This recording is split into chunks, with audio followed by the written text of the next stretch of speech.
Welcome to Encounter, where we celebrate putting faith into action and community leaders who live out compassion, grace, and love.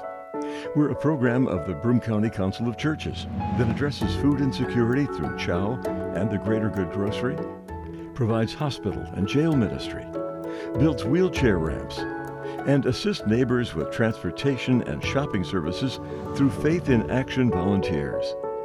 We invite you to the conversation.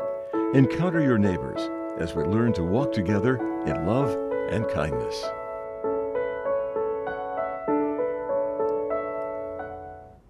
Good morning and welcome to Encounter. I'm your host today, Joe Sellepack. Boy, it's been cold.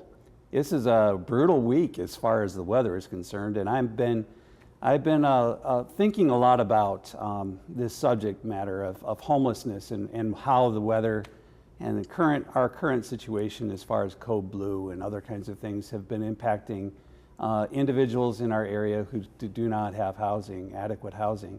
I actually ran into a woman who lived someplace and she didn't even have heat in her house, and that was yet another problem that we have where people have adequate housing but can't get heat. So to help us kind of like walk through some of these situations as far as housing, adequate housing, homelessness, is Scott Parnell. Scott, welcome to Encounter. Thank you so much, Joe. So Scott, you all have a worship service coming up in about a week at Christ Episcopal Church that's going to be talking a little bit about homelessness. What are some of the outcomes you're hoping for that? Ultimately, to change hearts. Which is probably easier said than done. But I've been working with homelessness, been working with the sort of the challenges here in Binghamton for a little bit now. And the constant thing that I hear is that engaging in homelessness work is ultimately a political thing, a political endeavor. To which, I'll give somebody credit. Sure, it is political, but insofar as it involves people. Right. Which is what politics does. Right. And at some level, what I think is meant by this is that it can become partisan, which I'm not convinced it is. And that in fact, in my reflection on it, it seems to be a lot more about economics than about politics or partisanship. And what is it about economics that kind of makes it come to the forefront? Ultimately, it's that we have pathways to solve the challenge. The question is, how much are we willing to pay for it? Right, money is, it usually boils down to money, right? Exactly. But money is also driven by priority, right? So if you may have money to house them inside of a jail, but you don't have money to house them outside of the jail, and the cost of that relative to, when you add the cost-benefit ratio to both of those things, it's much less costly to have them outside of the jail. Yeah. So how do you convince people? I think you can look at the numbers, look at the data. In 2024, Broome County spent somewhere between $7.5 and $9 million just keeping people homeless through initiatives like Code Blue, which obviously are incredibly important. But I would take a position that I would rather invest a little bit more upfront and not have this $9 million price tag every year that our taxes go towards, and instead look to find some workable long-term solutions to help people, right? Ultimately, part of work in this field is about seeing the human being that's there. I've had lots of conversations where people tell me about the homelessness problem or the homelessness crisis. And ultimately that reveals a lot to me, because I don't believe people are problems or crises. I think the circumstances that push them to a place where they are experiencing homelessness or what have you, right? That's the problem. That's the crisis. Right? The crisis is energy costs. The crisis is food and medical costs. The crisis is perpetual systemic problems that just continue to keep people homeless. And it's exacerbated by things that impact individuals, like drug addiction, like mental illness, like, lack of relationships. Oh, absolutely. I think other- the social capital that is lost in the process of becoming homeless is probably one of the most detrimental pieces of it. I've got kids, and they love the movie Frozen. Yeah. And there's a wonderful song in Frozen that says, people make bad choices when they're sad or scared or stressed. And that's something that I think I know deep down is really true, but that little jingle just keeps it at the forefront of my mind. People do make bad choices when they're sad or scared or stressed. And inevitably, that's probably where a lot of this can begin. Now, I want to balance that with also the recognition that anywhere between 31 and 46% of children in the foster care system will become homeless by the time they're 26. Yeah. Right? And so that's not a bad choice. That's a really bad circumstance that may or may not be the consequence of someone else's choice, but it is an example of how we inherit problems, right? Inherit challenges that inevitably push us into difficult choices. So that's between a third and a half, right? Yeah, just roughly. Something in that generate. And so, thinking through that, what is it about using that as a springboard to talking about this? I mean, what does the foster care system, what is it about the foster care system and that kind of leads itself toward those kinds of outcomes? I think it's ultimately, it comes down to the abrupt suspension of the support. Right. Going back to social capital, that I think about when someone I know, or even in my own family, that when we've had a problem, we've been able to reach out to someone, other family members, trusted friends, what have you, and that sort of can catch whatever is going on. I think about when COVID happened. My wife and I work. We have things that we have to do. We got really sick and we had our daughter, and that ultimately we had to fly my mother-in-law down to sort of help take care of things because we were just sick and we couldn't, we needed that support. We had that safety net that we could make that happen. What about somebody who doesn't have that? Right. What about an hourly worker who catches COVID and is now out 7 days, right? That's a quarter of your monthly income. Right. And it creates an impossible situation that you can't really get out of, right? So another example, right? You have, bad choices that people make, but then you also have these just circumstantial things that happen. Mm-hmm. And in the conversations that I have with folks, I think it's real easy to pin down and say all homeless people are X. Right. Or everyone is a drug addict. Right. Everyone is an alcoholic. Right. And I remember I went and talked with a group about this, and I sort of said, raise your hand if you agree with the statement that the majority of homeless people have a drug addiction problem. And the majority raised their hands, right? How many believe that they're alcoholics? Majority, raise your hand. Okay, so what percentage? And people started listing their percentages. And the interesting thing is everybody started listing numbers less than 50%. Right? We had this projection that it's a majority, but then we started listing 40%. The real number is about 22%. Right? 22% of unhoused persons experience or have a substance abuse issue. Right. The general population's at 11%. Right. Which is, it forces us to reconsider.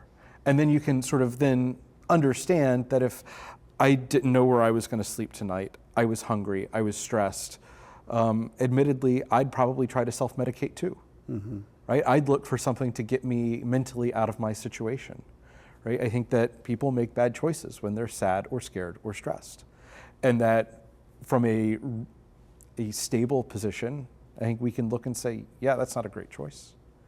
But when we're in a situation, I think empathy and compassion says that's a very understandable choice. Right. And ultimately, going back to the economic piece of it, is how long does somebody have to pay the price for a circumstance they inherited that is causing a place where not great choices might be being made? So my guest is Scott Parnell, and we're talking about homelessness. And you have a service that's coming up on January 28th. We do. Which you want to highlight today. So talk a little bit about the worship service and and who's going to be involved in it, and how people can plug in. Absolutely. So this is an ecumenical evening prayer service. In the Episcopal tradition, we sort of, the Reformation happened, we condensed the liturgy of the hours down into 2 services, morning prayer and evening prayer. And that those are the daily prayers that form sort of our religious devotion and pattern throughout the week. And every now and then, right, the community gathers to say our evening prayers together. And much like Augustine, who said that singing is like praying twice, we're going to sing the prayers. That the Christ Church Choir will sing the prayers, and then we'll offer an opportunity for local congregational pastors to come and offer prayers for specific aspects of homelessness. This is everything from those who are experiencing homelessness to those who like care for them through social services, to those who set policy that hopefully help people resolve and exit the homeless situation that they find themselves in. So that's on January 28th, and what time? 7 p.m. 7 p.m. at Christ Episcopal Church. That's the congregation near the Metro Center. That's correct. You almost share parking lots even. Will there be parking at the Metro Center for that night? I'm not sure about that. Okay. Right, that we have street parking, right? That there's Metro Center there. We also have the Water Street lot on the other side. But there's plenty of parking available. Excellent. And so if people want to be involved in it, they can look up on your website. Is the information available there too? That's right, www.christchurchbinghamton.org. All right, and let's delve into that policy. You had just talked a little bit about policies.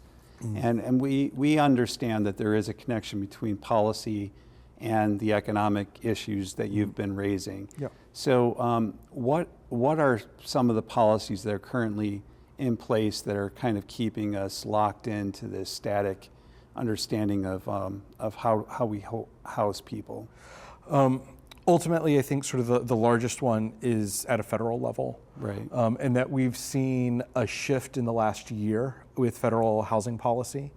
That the federal organization that sort of overlooks this is HUD, the Department of Housing and Urban Development, and that HUD has shifted their approach to responding to homelessness away from sort of the policy that's been in practice for about the last 20 years. And I believe it was in 2003, George W. Bush took a program that started in New York City called Housing First and began implementing it at a federal level.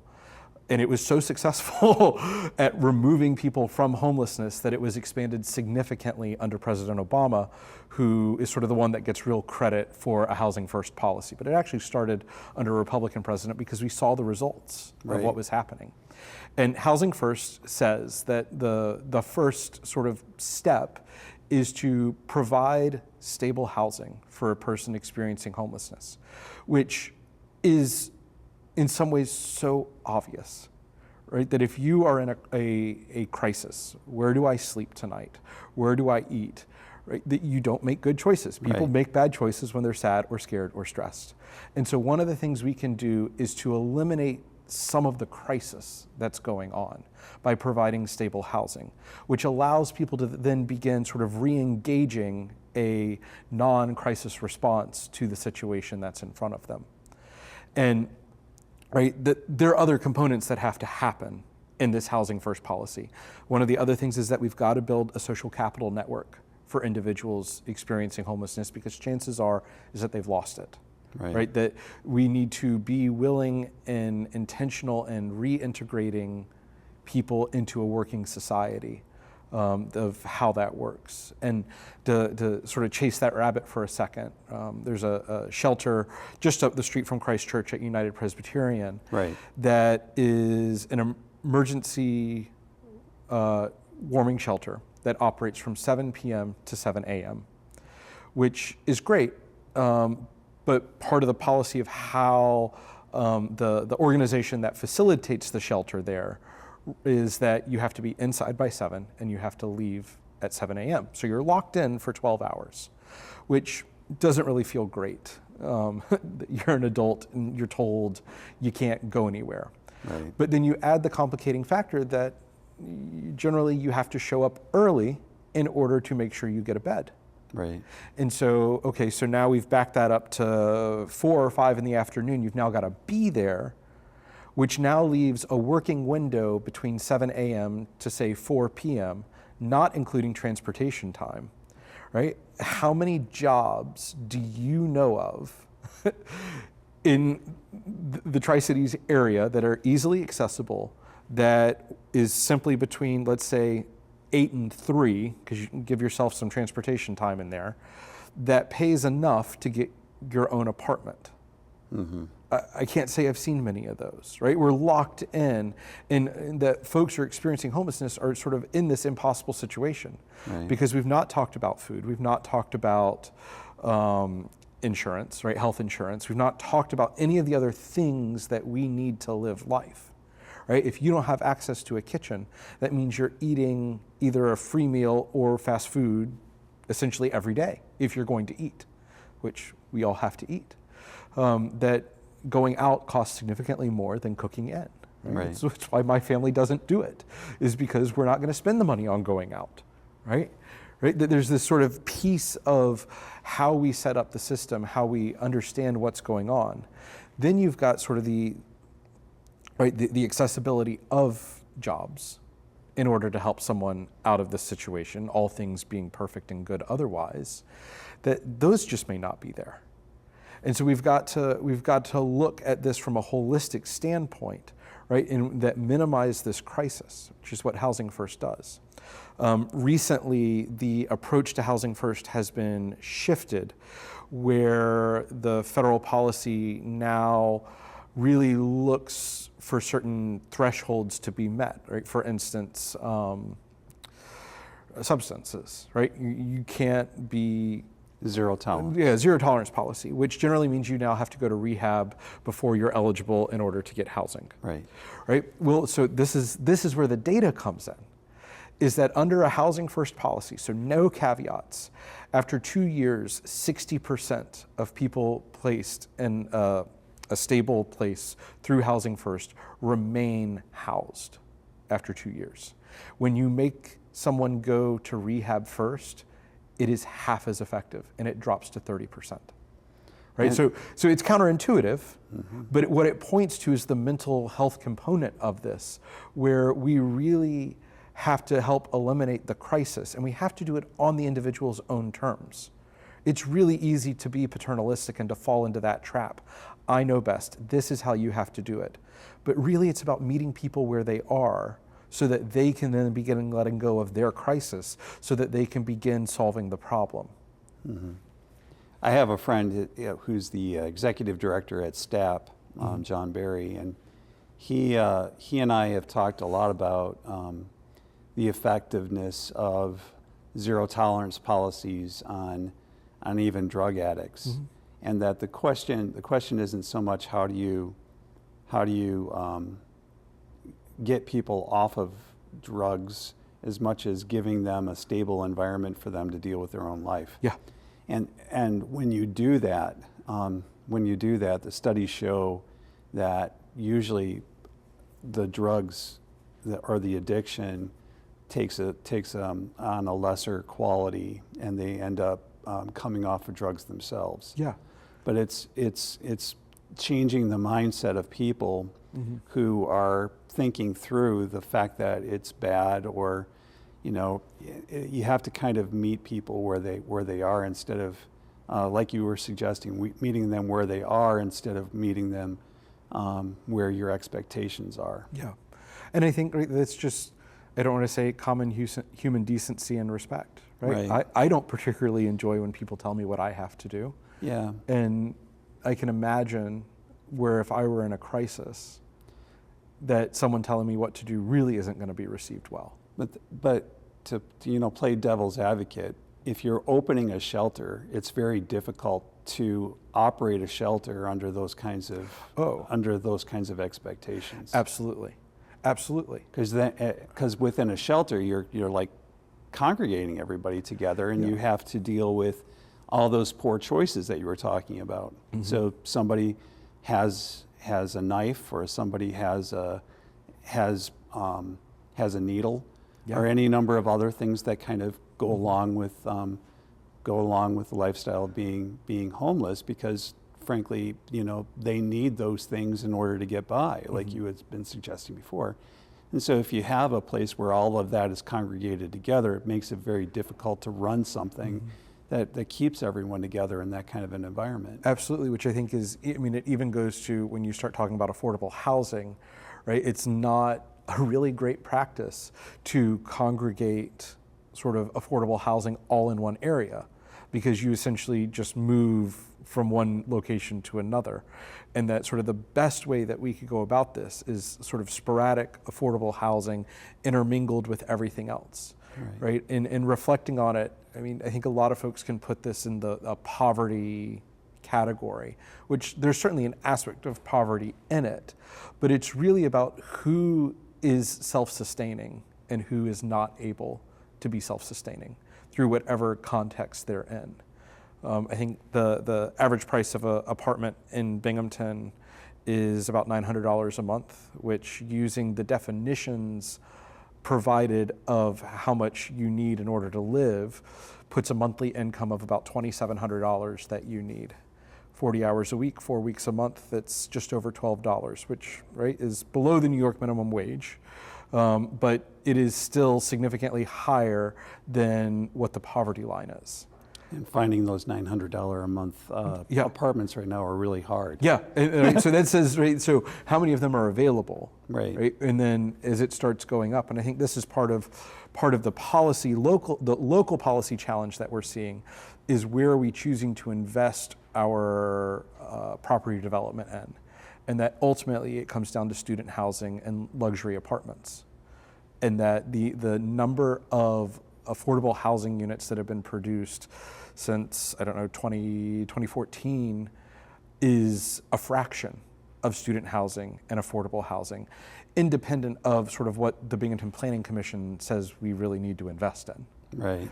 And I understand that there is an appeal, right? Part of what I believe part of the driving principle that is being used right now is that we have to develop economic prosperity in order to draw in businesses, in order to provide these jobs that folks need, right? Which at some level I don't disagree with, but where my challenge is that we're also simultaneously saying that this population needs to go away in order for us to accomplish that goal, right? That if we make it inconvenient enough for someone who is experiencing homelessness here, then they will just leave and go somewhere else. And that just fundamentally isn't happening, right? Again, looking at the data over the last 4 years, the number of people experiencing homelessness in Broome County, math increased 5-fold. I think in 2021, it was, 14 people were measured on Pit Night, the place and time count, as being unsheltered in Broome County. Last year, it was 91. And that's a huge jump for what's going on. And that it sort of raises a question that, is the policy that we're putting in place like a solution, or is it just a policy? And that I think ultimately I want to encourage all of our leaders, right? Pursue solutions, not just sort of making it go away as a policy. When I was fresh out of seminary, I was the resident director of a homeless shelter in Kalamazoo. And so I understand a little bit about the pressures on people who have to live inside of an environment with other people who have made poor choices through their life, and trying to put together a program that kind of leads someone toward making better choices. However, the one thing that's true about that program, so if you look up the Open Door in Kalamazoo, it's gone from being a resident program to being a housing program. And so they currently are working toward getting people apartments, getting people stable environments where they can make their own decisions, make their own choices, and then have it become something different. So the focus isn't so much on providing homeless people a service. It's providing housing. Yep. Housing is the focus. It shifts from being a program that leads somebody somewhere toward providing someone an environment where they can lead themselves somewhere. Yeah. And that takes a leap in imagination. So instead of it being a place where you congregate a bunch of poor people together, you're thinking about providing them a place where they can make choices. You also provide them in the same breath an economic model where they can make their own choices, even about small businesses or microloans or any number of other things that go along with that, so that they can, and then providing them the resources that they're asking for. So if they want to start a new business or a micro business, then they have a mentor who helps them start a business. And exactly what you're saying there, right, is the housing first model, which is let's get someone stable and then let's build a social capital network around them so that they can sort of, again, when you get somebody out of a crisis, they generally make better decisions, right? And again, I think that there's an important caveat to put in this is that, yes, that some homelessness is driven by poor decision making and others are simply circumstances. Right. And that it's one thing, right, that I think we want to group all those folks together. But I think, for a lot of our unhoused neighbors, right, they're people that just inherited a really bad circumstance, right? An unexpected medical bill. I don't know, a car broke down, right? And when you've got to start making choices between, do I pay my rent, do I pay for food, or do I pay medication or any number of other things? Yeah, you are pushed into a place that is not a welcome situation. And so the worship service is January 28th at 7 o'clock at Christ Episcopal Church downtown, and there's plenty of parking available. Will it be on Facebook too, or will it be? We'll stream it on our Facebook page. You will stream it on your Facebook page, so people could see it from their home too, if they want to. Yes. So Scott Parnell, thank you for being on today and for us talking about that worship service that everyone should remember to attend, or to stream, or to make sure that they're praying about. But then on top of that, the issues around homelessness and how we as a society and as a culture can help make choices that lead people to a better place.